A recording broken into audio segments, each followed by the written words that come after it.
Hey students, today we're going to talk about Dalton's law of partial pressure, and then we're going to talk about molarity. So partial pressure is the pressure of each gas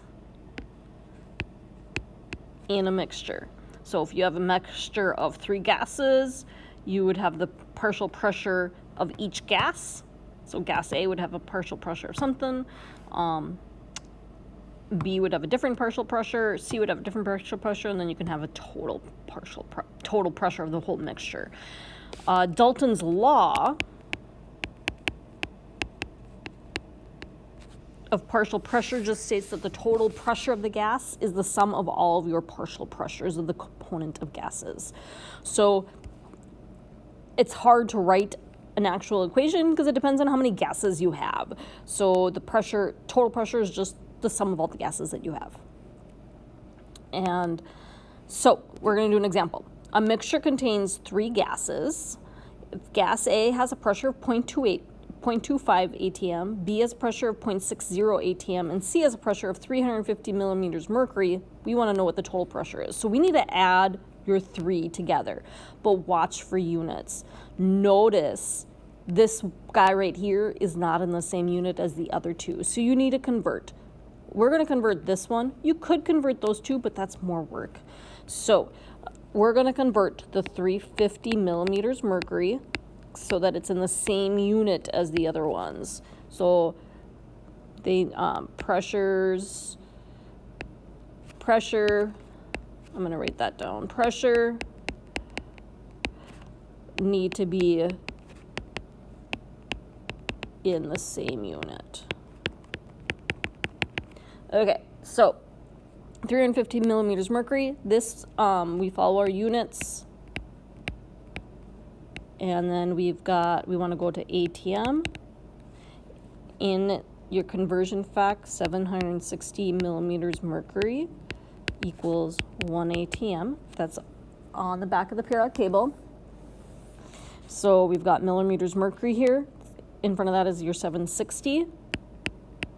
And then we've got 1 ATM. So 1 ATM is going to go on top.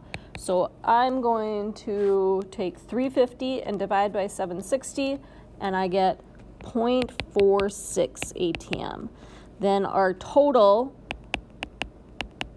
is just going to be adding all of those together. So we've got 0.25 ATM plus 0.60 ATM plus my 0.46 ATM.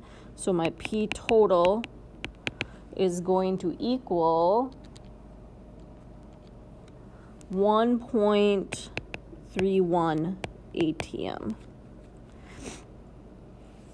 Okay, molarity, moles per liter. This equation is on the back of the table, periodic table. And then we've got 1,000 milliliters equals 1 liter. That one is on the back. It says 1,000 mx equals 1x on the back of the periodic table. Your x in this case is going to be the liters. So that is given to you, but is a little bit different. Okay, so what is the molarity of a solution that contains 250 grams of C12H22O11 in a 1.5 liter solution? So we want to use this equation. We want to find the molarity. But we don't have the moles. We do have the liters. So we have this as 1.5 liters. We still don't know this, but we can get to it because we have the 250 grams. So this is what we want to solve for up here, but we can solve for the moles first. So we're going to take our 250 grams of your C12H22O11, and then we need to convert that into moles. So we're going to remember that your periodic table mass is equal to 1 mole. So we're going to put 1 mole up top. We need to add the mass of C12H22O11. So there is 12 carbons. So Carbon will be 12 times your 12.01. 12 times 12.01 is 144.12. And then our hydrogen is 22 times 1.01, which would be 22.22. And then our oxygen is 11 of them times 16. So 11 times 16 is 176. Those all added together is 342.34. So this will be 342.34. So we're going to take our 250 and divide by 342.34. So now we know we have 0.730 moles of that substance. So now we know that it's 0.730. So now we can take our molarity and we'll put our moles, 7.30 moles on top, divide by our 1.5 liters, and we will get 0.730 divided by 1.5 is 0.487, and the unit is capital M. Okay.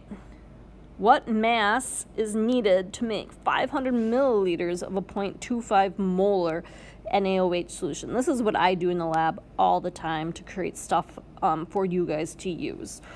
So we want mass. Mass tells me we need to know our grams, okay?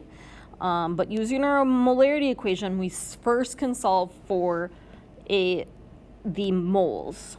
So we're going to start with our 500 milliliters. In the equation, we need to convert that to liters. So we'll have milliliters, liter. There's 1,000 milliliters in 1 liter. So that means we have 0.5 liters. Okay, so now our equation, it says our molarity equation is molarity equals moles over liters. So we've got 0.25 molar equals your moles, your X, over your 0.5 liters. So what you'll do is you'll multiply by 0.5, multiply by 0.5. So my X will equal 0.5 times 0.25. I don't know why I put that in the calculator. 0.125, and that's in moles. So now I'm going to take my 0.125 moles and convert that to grams. So we're going to put moles here, grams here. 1 mole is equal to, use that periodic table again. Sodium is 22.99, hydrogen is 1.01, and oxygen is 16. You should get 40 grams. And so 40 times your 0.125 is 5. So you get 5 grams of NaOH.